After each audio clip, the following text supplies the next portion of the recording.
તો આ પૈસાની જરૂર ખરેખર તો પૈસા એટલે 25 પૈસા અને 50 પૈસા અને 10 પૈસા એ તો હવે ચલણીમાં છે.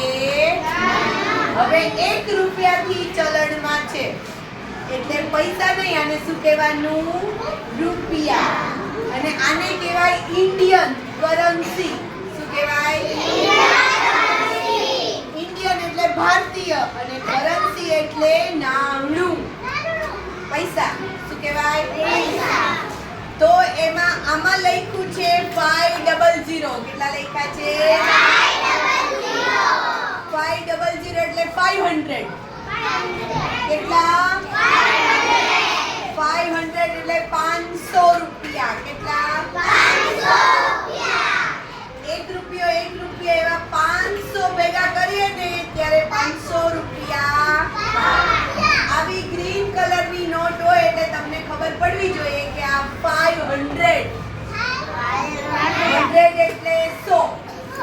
500 એટલે 500. આ કેટલા રૂપિયા છે? તો 200 એટલે 200 એટલે દેવર્ષભાઈ 200. કેટલા? આ કેટલા રૂપિયા છે? 200 એટલે 200. કલર યાદ રાખવાનો અને બીજું 200 એટલે 200. રેડી? હવે પછી 100 એટલે આ જે કલર છે આ કેટલાની નોટ આવે? 100. 100 રૂપિયાની નોટ છે. તમે અનપઢ નથી, સ્માર્ટ છો એટલે કલર યાદ નહીં રાખવાનો, અહીંયા જોઈ લેવાનું. 100 એટલે 100. બરાબર ને? પછી અહીંયા આવ્યું 50 છે. 50 એટલે કેટલા રૂપિયા છે? તો 20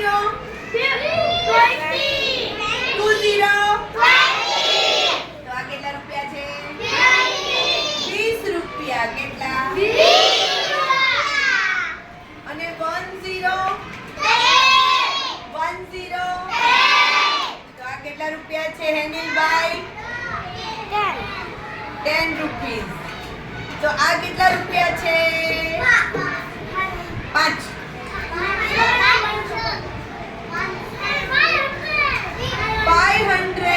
કેટલા છે?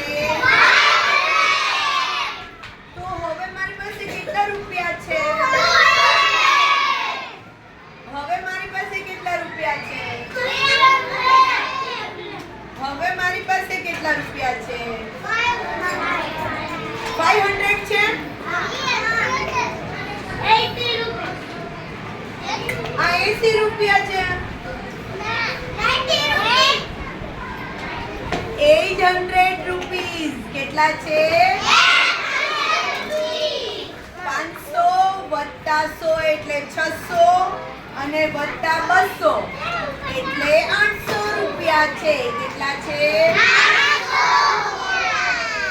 મીંડામાં ભૂલ કરવાની નહીં. હરપાલભાઈ જવાબ સાચો બોલ્યા પણ એક મીંડું ભૂલી ગયા તો 80 રૂપિયા થઈ ગયા. 80 રૂપિયા છે નહીં. એટલે આપણે જે કાંઈ પૂછે એનો શાંતિથી વિચારીને જવાબ આપવાનો એટલે ભૂલ પડે